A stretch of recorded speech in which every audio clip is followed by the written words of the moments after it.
Parler de liens et d'inclusion avec notre seconde invitée, une lyonnaise, Marion Deleuzy-Galzi, fondatrice de l'association Un Cabas pour un étudiant. Qui fait un travail remarquable. Vous la connaissez?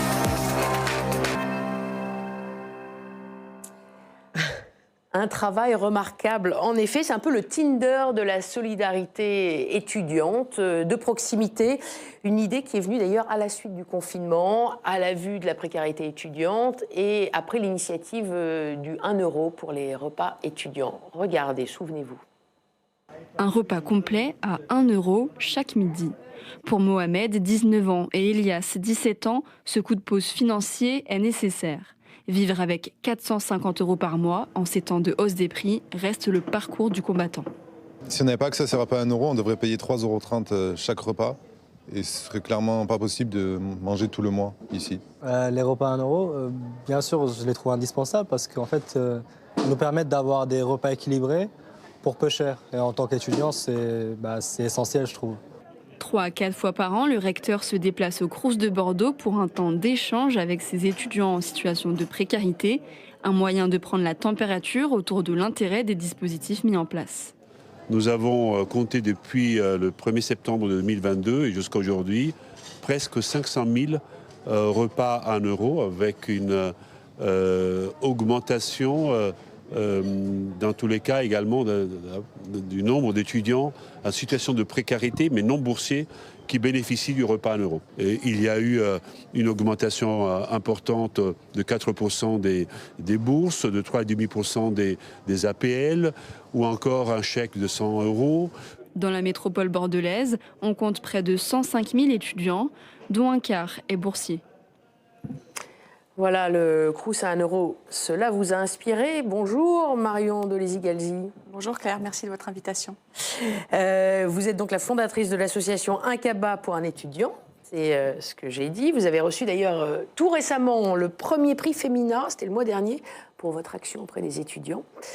Avant de parler de cette action, de votre association, je vous propose un petit questionnaire de Proust et en même temps, je vous présente les journalistes qui vont vous interroger sur ce plateau. Donc, Luc Bourriane, qui représente la Nouvelle République, vous pose la première question pour en savoir un petit peu plus sur vous. Ben oui, quelle est la figure historique qui vous inspire le plus dans votre combat militant que vous conduisez contre la précarité étudiante ? Alors, j'ai plutôt des femmes en tête. Il y en a 2 en particulier qui n'ont pas forcément de lien avec la précarité, mais qui ont en tout cas des combats sur les droits, et notamment ceux des femmes ou de la jeunesse. Je pense plus particulièrement à une figure française qui est Simone Veil, bien évidemment sur le droit des femmes, et puis beaucoup plus international, Michelle Obama, dont le combat a été beaucoup et continue d'être celui auprès de la jeunesse. Donc, ils sont forcément des sujets qui me concernent. Claire, deuxième question, le questionnaire de Proust qui représente la Bretagne, Claire Stenlen, journaliste au Télégramme. Bonjour, je voulais savoir, j'ai vu un sujet sur l'association que vous avez montée, et ces étudiants qui vont à la rencontre de parrains et marraines, et certains se transforment en mentors pour eux parce qu'ils leur trouvent un boulot, en plus de leur donner quelque chose à manger, en plus ils les aident. Est-ce que vous avez eu un mentor ou une mentor, quelqu'un dans votre vie professionnelle qui vous a montré le chemin et qui vous a donné envie de réaliser certaines choses ? Oui, très probablement. C'est une question très intéressante. Merci. J'avoue que je pense, et en tout cas par rapport au sujet qui nous réunit aujourd'hui, les 2 qui m'ont inspiré plutôt, parce que l'idée finalement vient un peu d'eux, ce sont mes parents, qui pourtant ne m'ont pas inspirée professionnellement dans ma carrière plutôt de communicante, qui était celle avant que je crée l'association, mais qui m'ont vraiment donné ce sens et de la solidarité et du lien qui est si important, dont parlait Madame Moreno juste avant et qui nous unit toutes les 2. Vos parents. Fabrice Vesser-Redon, qui représente le groupe EBRA et le Grand Est. Et Lyon. Et Lyon, bien sûr, le Progrès, donc la région Auvergne-Rhône-Alpes aussi. Bonjour. Alors moi, ma question, il doit quand même vous rester un petit peu de temps libre. Peut-être la nuit, je ne sais pas. Vous avez un livre de chevet auquel vous êtes particulièrement attaché ? Alors je lis plus spécifiquement pour me distraire et me détendre. Donc je ne lis pas de livres politiques ou de livres sur le développement personnel. Je lis plutôt des romans. Et il y en a un qui m'a particulièrement marqué l'année dernière. C'est un livre qui se nomme « Là où chantent les écrevisses ». Vous l'avez peut-être lu. C'est un livre qui est extrêmement détendant parce qu'il y a un rapport à la nature et une description de la nature qui est absolument sublime. Et celui-ci, plus que d'autres, m'a beaucoup m'a en beaucoup Bretagne marqué. Non, non, c'est en Caroline du Sud. C'est en Caroline du Sud, absolument. Et voilà, et je lis pour me détendre. Donc l'objectif était atteint de mes journées bien chargées. Je ne connaissais pas. Vous connaissiez, Fabrice? De nom. Et de non. Non, je n'ai pas lu. Non. De Delia Owens. Alors, Ah non. alors, Fabrice, ça tombe bien, vous avez toujours la parole, puisqu'il y a une question cash, chère Marion, ici. Et c'est Fabrice qui vous la pose. Nous avons parlé de politique juste avant avec une ancienne ministre. Vous avez ce point commun de créer du lien, la puissance du lien. Ce rapport à la politique, je voulais vous interroger là-dessus. Est-ce que l'associatif, c'est votre cadre de travail, est-ce que l'associatif aujourd'hui vient au secours de ce sur quoi le politique a échoué? Alors, effectivement, avoir créé cette association est une réponse à un besoin qui est peut-être mal nourri, si je peux m'exprimer, oui, utiliser dans ce tous les mauvais sens jeu de du mots. terme. Absolument. C'est une façon, quelque part, de faire de la politique, mais pas de la politique politicienne, évidemment, de la politique sociétale. Je ne crois pas qu'elle ait complètement échoué, parce qu'on est quand même dans un pays dans lequel il y a quand même énormément de droits, énormément de possibilités. On peut toujours faire la liste de tout ce qui manque. Oui. Pour les étudiants en particulier. Absolument, notamment pour les étudiants. Néanmoins, je pense qu'il y a des axes d'amélioration, notamment sur le remodelage, la révision de ce merveilleux outil qui est Parcoursup. Il y a un tout petit peu de second degré dans mon merveilleux, absolument, qui redistribue les cartes depuis 2018.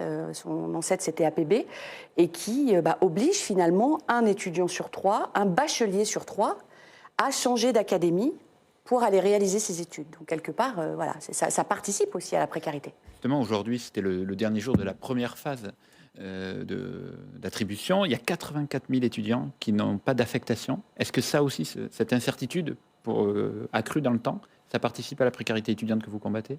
Alors, si l'incertitude finit par ne pas leur donner d'études, là, c'est même plus de la précarité. Enfin, c'est pas de la précarité telle sur laquelle nous travaillons aujourd'hui, c'est-à-dire alimentaire et sociale. Mais là, on est clairement sur un problème d'égalité des chances, d'égalité des droits et d'inclusion économique. Ça veut dire que ces jeunes, s'ils n'ont pas d'études et de parcours, que vont-ils devenir dans le marché de l'emploi demain? Ou alors au dernier moment. Oui, c'est effectivement. Pas qu'il faut forcément avoir un diplôme pour réussir dans la vie, mais néanmoins, voilà, c'est l'idée. Ça aide. Alors, parlons un petit peu de votre association, Un Cabas pour un étudiant, qui a germé donc, au moment du confinement, je crois en février 2021. Un an après le premier confinement. Oui, un an après. Racontez-nous un peu comment ça s'est passé, vous. Alors, ça faisait plusieurs semaines qu'on voyait dans les médias, effectivement, des reportages sur les longues files d'attente des étudiants qui allaient aux distributions alimentaires parce qu'ils étaient privés de leur petit job, enfermés pour suivre leurs cours en distanciel, l'enfer absolu. Et puis, donc forcément, j'ai été émue par ça, comme tout le monde. Donc, on découvrait que la génération sacrifiée de la crise, c'était quand même vraiment eux, la jeunesse et en particulier les étudiants. Et puis, le 3 février 2021, j'étais dans un supermarché de mon quartier et je file à la caisse pour payer mes courses. Et en passant, je vois dans un rayon une jeune fille qui calcule ses courses sur son smartphone. On voit bien les écrans, ils sont grands. Et je la vois qui repose son paquet de sucre. Et en arrivant à la caisse, je me rends compte à quel point cette image m'a perturbée et je regrette de ne pas l'avoir abordé, et puis j'aurais pu lui proposer de lui offrir ses courses. Je ne suis pas riche, mais j'aurais pu faire ce geste-là. Je ne la retrouverai pas, donc bon, je sors du magasin et sur le chemin du retour, je me dis qu'ils sont très nombreux comme elle, autour de chez moi. À l'époque, j'habite Lyon, j'habite toujours Lyon, mais... Et puis qu'on est très nombreux à avoir envie de les aider aussi. Il y a quand même beaucoup de manifestations de solidarité qui ont émergé l'année précédente. Je me dis que l'idéal, finalement, parce que moi, je ne vais pas pouvoir tous les aider toute seule, l'idéal, ça serait que je fasse rencontrer une personne, une famille, avec un ou une étudiante en difficulté. Alors à l'époque, mon métier, c'est la communication, et notamment beaucoup le digital. Donc je me dis, je vais faire un formulaire en ligne, les gens vont s'inscrire, puis je vais les faire matcher par quartier, comme ça. Donc j'en ai parlé à une de mes amies qui m'a aidé les premiers mois, et que je remercie. Comme je disais tout à l'heure, un peu le Tinder de la solidarité étudiante de proximité, puisqu'on peut trouver effectivement une famille, une marraine, un parrain. Absolument. La différence quand même de ces plateformes, c'est que les étudiants ne choisissent pas leur parrain ou leur marraine, et les marraines et les parrains ne choisissent pas leur étudiant. D'accord ? C'est nous, l'association, par ville, qui mettait en lien. Oui. Pardon ? Qui mettait en lien justement. C'est nous qui mettons en lien, évidemment, parce qu'on ne voudrait pas que chacun puisse avoir ses critères, et donc on veut laisser aussi la différence. Faire son œuvre dans ce lien intergénérationnel, parfois interculturel, et la richesse de la différence se rencontrer. Alors aujourd'hui, il y a 5400 parrainages qui ont été établis. Vous essaimez en plus, 50 villes en France, même plus, sont désormais équipées de ce réseau. 70% des étudiants concernés sont des étudiants d'université, mais il y a aussi 30% d'alternants. Absolument. Regardons un peu le profil de ces étudiants avec ce portrait que vous nous avez confié. Qui m'a poussée à m'inscrire dans l'association, c'est en fait, je me suis renseignée parce que je ne connaissais pas du tout, j'avoue. Et en fait, je me suis dit juste que ça ne pouvait pas être pire que ma situation actuelle et que les gens, les marraines, les parrains qui étaient inscrits dans l'association s'inscrivaient pour aider les étudiants. Donc je me suis dit, en fait, toi, tu en as besoin. Je vivais vraiment comme l'étudiante de base avec des pâtes tous les jours. Et voilà. Et après, je me suis inscrite par curiosité et ça a un peu changé ma vie quand même, on peut le dire. Elle me donne 2 cabas par mois.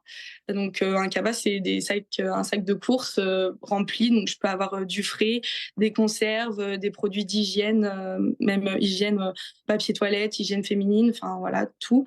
Et maintenant, depuis 1 an, on fait un restaurant par mois qu'elle me paye toute seule et elle essaye de me faire un peu voyager à travers ces restaurants-là parce qu'on va toujours dans des restaurants un peu culturels, indiens, japonais, enfin voilà. Elle essaye de me faire voyager à travers toutes ces invitations. Voilà, une étudiante comblée par votre association. Ça a changé ma vie. Les mots sont forts, réjouissants pour l'action que vous menez. Il y a beaucoup plus d'étudiants qui se sont inscrits ou de familles, ou c'est plutôt équilibré? Comment ça... J'adorerais que ce soit équilibré. Ça ne l'est jamais d'une semaine sur l'autre, d'une ville à l'autre. C'est un sablier permanent chez nous. Donc une semaine, on va manquer de parrains quelque part voilà, sur une ville. Donc on va aller communiquer pour en trouver d'autres. Et puis tout d'un coup, on va en avoir beaucoup plus que d'étudiants qui étaient en attente. Et voilà, et vice-versa. C'est vrai que ces témoignages, ils sont extrêmement fréquents.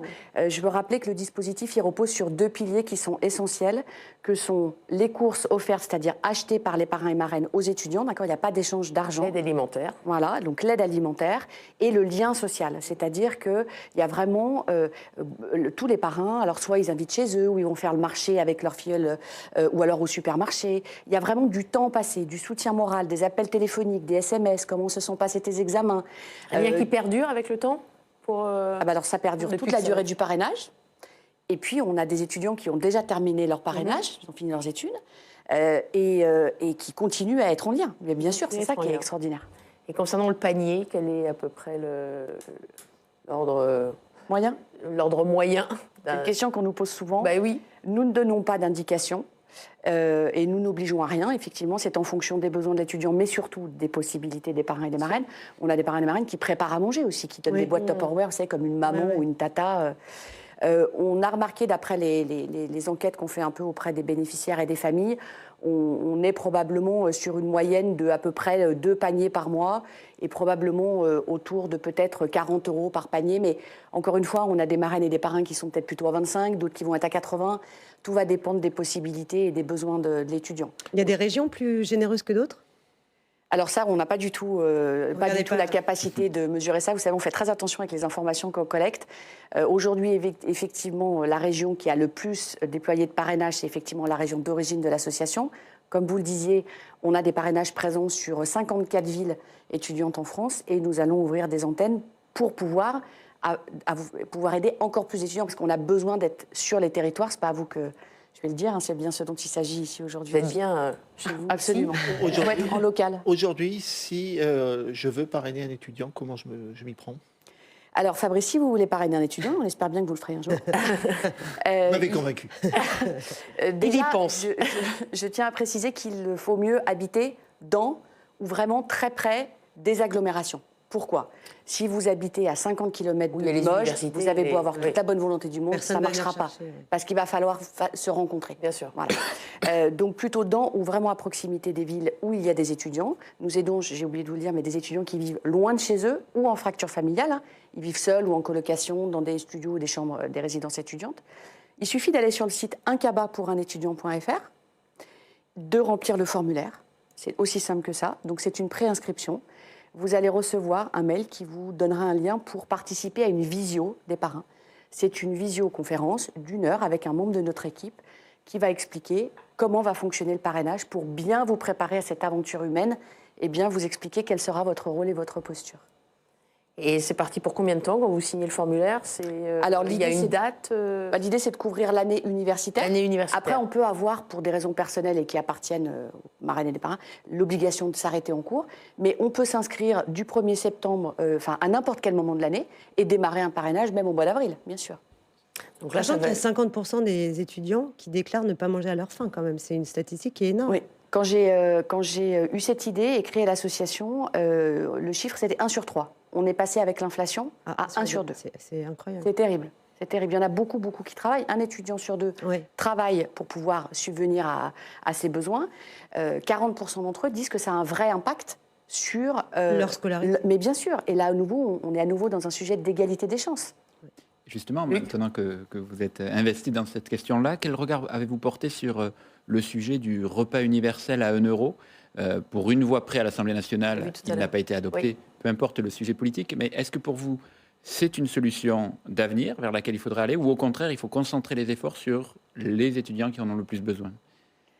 Alors, d'abord, il faut savoir que quand même la grande majorité des étudiants qui vont déjeuner au Crous à midi sont des étudiants qui en ont besoin. Ils en ont besoin pour des raisons financières, ils en ont besoin pour des raisons de temps également, parce qu'ils n'ont pas forcément le le temps de débat se était préparer pour à le manger. repas universel, ceux qui étaient contre, et la majorité présidentielle, c'était en disant on préfère concentrer nos efforts sur ceux qui en ont besoin. Parce qu'ils pensent que des étudiants très aisés vont au Crous par plaisir pour avoir... Ils peuvent y aller pour des raisons de temps, mais pas pour des raisons financières. Aujourd'hui, la problématique de cette décision qui a été faite, c'est que beaucoup d'étudiants ont été obligés encore de perdre du temps à aller demander aux assistants sociaux d'avoir droit, évidemment. Nous, on a des étudiants qui ne sont pas boursiers à l'association et qui ont droit à ce repas. Il a fallu qu'ils fassent encore des démarches. Je trouve ça extrêmement dommage, d'autant plus que c'était au printemps, à la fin de l'hiver, à un moment donné où ils préparaient leurs examens. Voilà, je trouve ça très dommage. C'est une brique qu'il faut garder, le repas à 1 euro, c'est sûr. Ça fait partie d'un pack. Et pour vous, il faut la généraliser, donc. Vous êtes favorable au repas universel? En tout cas, dans ces périodes vraiment extrêmement tendues, oui, bien sûr, bien sûr. Est-ce que vous allez étendre votre initiative à d'autres populations, outre les étudiants, à terme? Alors, pour l'instant, ça n'est pas prévu. Non pas qu'il n'y ait pas beaucoup d'autres populations qui en aient besoin, mais pour l'instant, un cabas pour un étudiant, comme son nom l'indique, va rester concentré sur les étudiants. Pour les Ils étudiants. sont l'avenir de notre société quand même. En tout cas, toutes ces thématiques-là de la précarité étudiante et autres, pas seulement. L'inflation, on en parlera beaucoup lors de la saison prochaine, qui démarrera le 15 septembre, puisqu'on aura des sujets dédiés, anti-inflation, anti-gaspi, et puis aussi des solutions comme les vôtres qui sont intéressantes. En tout cas, on a bien entendu. Vous allez vous inscrire, j'espère, Luc? Oui, bien sûr.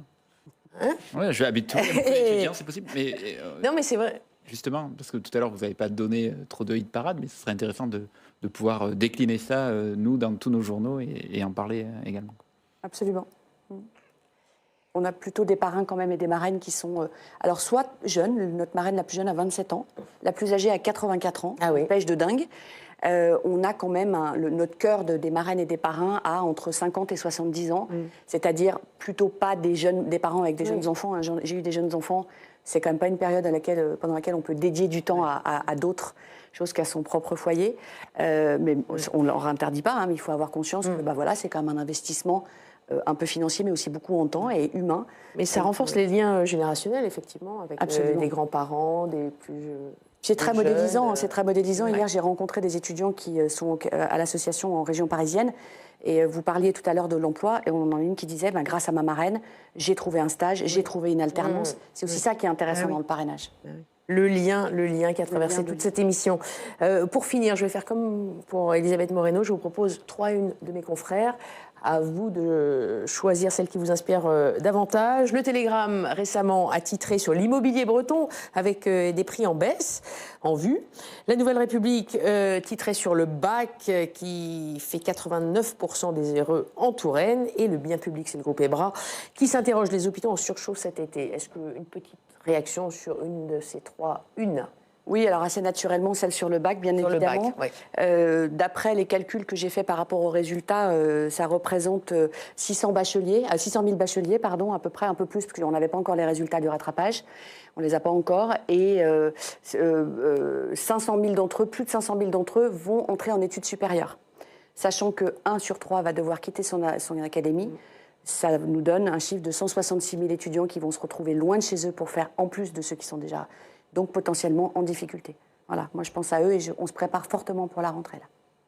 Voilà, donc rendez-vous à la rentrée sur votre site, un CABA pour un étudiant, fondatrice de cette association. Merci infiniment, Marion Dolisi-Galzi, excusez-moi.